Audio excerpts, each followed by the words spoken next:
Hello everyone. सो आज हम लोग स्टार्ट करेंगे गुआवा। ठीक है, गुआवा के पेस्ट एंड डिजीज़ को देखेंगे। हम लोग क्या देखेंगे? Paste and disease. ठीक है, ओके। लास्ट दो क्लासेस में हमने क्या देखा है? वेट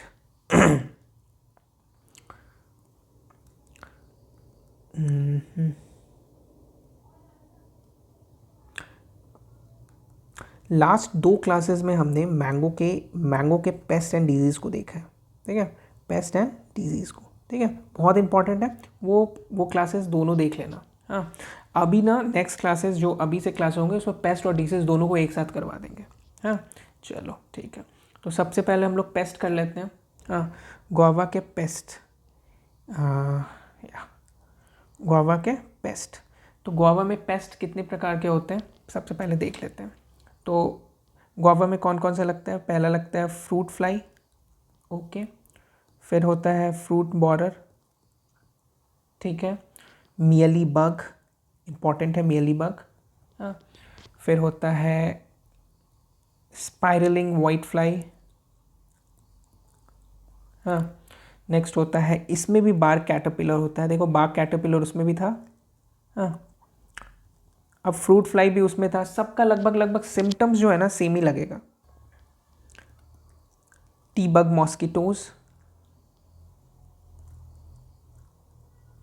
नेक्स्ट आएगा स्कारलेट माइट। ठीक है, ओके। 3 4 5 6 7 सात हैं आपको। ठीक है, 7 पेस्ट हैं। डिजीज़ की बात करें, हाँ, अगर हम लोग डिजीज़ की बात करते हैं तो डिजीज़ में आपको बहुत कम है। गुआवा में डिजीज़ आपको एंथ्रेसनोज है और सेकंड है आपको गुआवा रस्ट। हाँ, एंथ्रेसनोज आपने अगर लास्ट वीडियो देखा होगा अभी तो आपको समझ आ रहा होगा कि एंथ्रेसनोज में क्या होता है कि जो गुआवा जो भी फ्रूट्स होते हैं उसमें इरेगुलर स्पॉट्स होते हैं। ठीक है, ये यहाँ पे भी आपको वही है, सेम है गुआवा में। ठीक है, तो ये आपको याद करना बहुत इजी हो जाएगा अगर आप एक बार एक वीडियो को बहुत अच्छे से देख लोगे ना कि एंथ्रेसनोज का सिम्टम्स कैरेक्टरिस्टिक क्या है, तो आपको समझ आ जाएगा। तो एंथ्रेसनोज भी यही कर रहा है, गुआवा में भी डिजीज और मैंगो में भी। तो होपफुली जितने सारे क्रॉप्स होंगे ना, जितने सारे क्रॉप्स हॉर्टिकल्चर क्रॉप्स, उसमें सब में उसका सिम्टम सेम ही होगा। ठीक है, तो एंथ्रेसनोज तो आपका कंप्लीट हो गया एक तरह से। गुआवा रस्ट, रस्ट है। तो हम लोग रस्टिंग में वहाँ पे क्या देखे थे मैंगो में कि वहाँ पे एक ब्राउन सर्कुलर ब्राउन लेजन्स बना रहा था। ठीक है, काइंड ऑफ यहाँ भी क्या कर रहा है, यहाँ देखो, यहाँ पे डार्क बॉर्डर्ड, ठीक है, एंड रफली सर्कुलर ब्राउन लेजन्स बना रहा है। ठीक है, यहाँ भी वही काम कर रहा है। हाँ, काइंड ऑफ रस्टिंग रस्टिंग एक ही काम करता है। ब्राउन ब्राउन लेजन्स बनाना, रफली सर्कुलर ब्राउन डार्क बॉर्डर्ड। ठीक है, काइंड ऑफ वही काम करता है।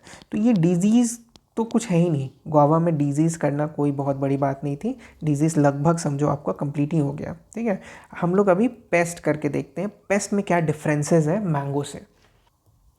देखो यहाँ पे पेस्ट में सबसे ज़्यादा इशू आता है फ्रूट फ्लाई और फ्रूट बॉरर में। हाँ, फ्रूट फ्लाई और फ्रूट बॉरर में ना डिफरेंस करना बहुत दिक्कत हो जाता है कि आखिर जैसे मान लो आपको लिख दिया बहुत सारा चीज़, दोनों एक ही चीज़ करता है। दोनों लार्वा में जो है ना वो ये जो मान लो ये गुआवा है तो लार्वा दोनों का अंदर ही जाता है। ठीक है, लार्वा सीन इनसाइड। पर फ्रूट फ्लाई और फ्रूट बॉरर में कुछ कुछ डिफरेंसेस हैं कि ये जो फ्रूट बॉरर है ना इसमें ऑफेंसिव स्मेल आएगा। ठीक है, स्मेल आता है। हाँ, और उसमें स्मेल नहीं आता है, उसमें उस लेवल का स्मेल नहीं रहेगा आपको कि बहुत भयानक स्मेल है एंड ऑल कुछ ऐसा। मगर यहाँ पे क्या होगा कि यहाँ पे रॉटिंग एंड ड्रॉपिंग होता है फ्रूट्स का। ठीक है, फ्रूट फ्लाई में क्या होगा, डार्क ग्रीन पंक्चर दिखेगा आपको, डार्क ग्रीन पंक्चर्स दिखेगा आपको। ठीक है, मैगट्स इनसाइड सीन होगा। हाँ, मैगट्स सीन इनसाइड। ठीक है, लार्वा जो होता है ना फ्रूट फ्लाई का वो आपको पेल ग्रीन होता है। कैसा होता है? पेल ग्रीन कलर का होता है, pale green colour with pink tinge. ठीक है, थोड़ा सा इसको विजुअलाइज करने के लिए आप नेट पे देख सकते हो कि लार्वा कैसा होता है। फ्रूट बॉरर में वहीं पे आप देखोगे ना तो वी शेप्ड पैच होता है, ठीक है, वी शेप्ड पैचेस बनाता है। लार्वा जो होता है ना, देखो फ्रूट फ्लाई में एक लार्वा को कौन कलर है देखो, हाँ, और फ्रूट बॉरर को दूसरे कलर से मैं दिखा देता हूँ। फ्रूट बॉरर को, फ्रूट बॉरर में क्या है, फ्रूट बॉरर में आपको लार्वा ब्राउन कलर का रहता है, ठीक है। और फ्रूट बॉरर में जो है ना वो जो आपको जो देखो ये जो घुसने का जो जगह होगा ना वो रिंग टाइप मेंशन होगा, रिंग शेप्ड का, ठीक है, कैसा होगा, रिंग शेप्ड का एग्जिबिट होगा, दिखेगा, ठीक है, और होल्स रहेगा। और ऑफ कोर्स पल्प में ही फीड करेगा, दोनों में पल्प में ही फीड करता है, ठीक है।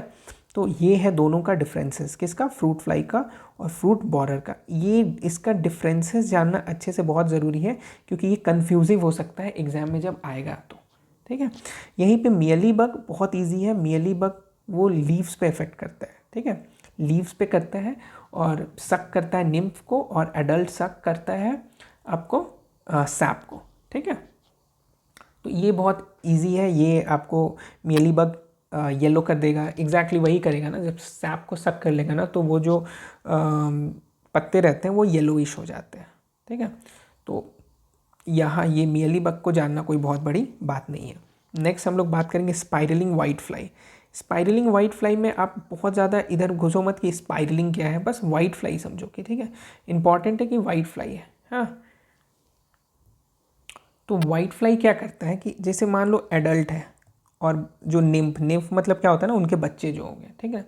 तो ये नो बेसिकली जैसे ये जो गुआवा के पत्ते हैं उनके जो लोअर नीचे वाला साइड, जैसे पत्ता ऐसा है तो नीचे वाले साइड में रहेंगे, ऊपर से तुमको सब कुछ ठीक दिखेगा और नीचे वाले साइड में आपको एडल्ट और निम्फ जो है ना वो बहुत लो, बहुत एग्रीगेट रहेंगे, एग्रीगेट मतलब साथ में बैठे रहेंगे और वो हाँ हनी ड्यू सिक्रेशन करेंगे। क्या करेंगे, हनी ड्यू सिक्रेशन, ठीक है, हनी ड्यू सिक्रेशन करेंगे और उससे जो कि अल्टीमेटली शूटी माउल्ड बना देगा, ठीक है, शूटी माउल्ड बना देगा, ऐसा सिचुएशन क्रिएट कर देते हैं, ठीक है। वैक्सी मटेरियल सिक्रेट करते हैं, उसके कारण आपको वही बात है कि थोड़ा सा फंगस लग जाता है और फंगस लगने के बाद, जैसे वैक्सी चीज़ है तो उसमें फंगस आ गया, हनी ड्यू सिक्रेशन ये सब में, और फंगस लगने के बाद अल्टीमेटली फोटोसिंथेसिस होने में दिक्कत करने लगता है, ठीक है, यही चीज़ होता है प्रॉब्लम। फिर हम लोग नेक्स्ट देखेंगे, नेक्स्ट क्या है, बार्क कैटरपिलर, ठीक है। चलो फ्रेश जगह पे हम लोग बार्क कैटरपिलर को देखते हैं, क्या है, बार्क कैटरपिलर, ठीक है। तो बार्क कैटरपिलर में क्या होता है, सिंपल, कैटरपिलर हमने उधर भी देखा था, जिगजैग गैलरीज बनाता है। कहीं भी जिगजैग का जिक्र होना तो याद रखना वो कैटरपिलर कर रहा है, ठीक है, जिगजैग गैलरीज बनाता है और वो जो जिगजैग गैलरीज है उसमें आपको सिल्क एंड फ्रासेस दिखेगा, ठीक है, ये की सिम्टम्स होगा, ये की सिम्टम्स होगा सिल्क एंड फ्रासेस दिखना उस जिगजैग गैलरीज में। फिर हम लोग देखेंगे नेक्स्ट क्या है, T bug mosquitoes. T bug mosquitoes में क्या होता है हम लोग देखते हैं, T bug mosquitoes. T bug mosquitoes क्या है, ये जैसे है ना, ये आपको फ्रूट क्रॉप में इफेक्ट करता है, ठीक है, फ्रूट क्रॉप के ऊपर, और इसमें आपको दिखेगा blisters and scabs, blisters and scabs can be seen, हाँ, ब्लिस्टर और स्कैप्स जो है ना can be seen over fruit के ऊपर, जैसे ये फ्रूट है, ठीक है, तो फ्रूट्स के ऊपर ब्लिस्टर्स दिखेंगे, स्कैप्स दिखेंगे, वो दिखने में दिखने में बहुत अच्छा नहीं दिखेगा आपको, हाँ, काइंड ऑफ। तो ये काम करता है टी बग मॉस्किटो। नेक्स्ट हम लोग देखेंगे, नेक्स्ट क्या था, स्कारलेट माइट, हाँ, स्कारलेट माइट, ये क्या करता है, ये ना जैसे इसका जो निम्फ है और इसका एडल्ट है, हाँ, जैसे वाइट फ्लाई जो था वो जो पत्ते में जो आपको ये था मियली बग, ठीक है, मियली बग जो था वो सैप को सक करता था लीव्स के, ठीक है। तो ये जो स्कारलेट माइट है ना, तो उसका जो निम्फ और एडल्ट है ना वो सक करता है सैप, किसका, ये सक करता है फ्रूट्स के, ठीक है, फ्रूट्स के सैप सक करता है, एंड रिजल्ट क्या होता है कि रिजल्ट ब्राउनिंग होता है, ब्राउनिंग ऑफ फ्रूट्स, ठीक है, ब्राउनिंग ऑफ फ्रूट्स ब्राउन्स होने लगता है, ठीक है। फिर क्या होता है, अपीयरेंस होने लगता है ब्राउन पैचेस के, अपीयरेंस ऑफ ब्राउन पैचेस के अपीयरेंस होने लगता है, कहाँ होता है, ऑन कैलिक्स एंड सरफेस, ठीक है, फ्रूट्स के सरफेस पे ब्राउन अपीयरेंस होने लगता है, ठीक है, स्कारलेट माइट का। ये सब ज़्यादा ज़रूरी नहीं है, ज़्यादा ज़रूरी था सबसे ज़्यादा इंपॉर्टेंट, क्योंकि A4 एग्जाम में जो क्वेश्चंस आए हैं ये यहाँ से आए हैं और यहाँ से आए हैं, ठीक है, ये ज़्यादा इंपॉर्टेंट है। तो इन चीज़ों को ध्यान रखना, वाइट फ्लाई का इश्यूज़ क्या क्या है वो चीज़ को ध्यान रखना। और ये 10 मिनट में आपको, देखो 10 से 12 मिनट में आपको गुआवा के पेस्ट एंड डिजीज़ हो गया। हाँ, तो ऐसे ऐसे करके हम लोग कोशिश करेंगे मेजॉरिटी जितने हैं, जैसे कॉटन बहुत इंपॉर्टेंट है, नेक्स्ट में हम लोग कॉटन करवाने का कोशिश करेंगे, ठीक है। चलिए बाय बाय।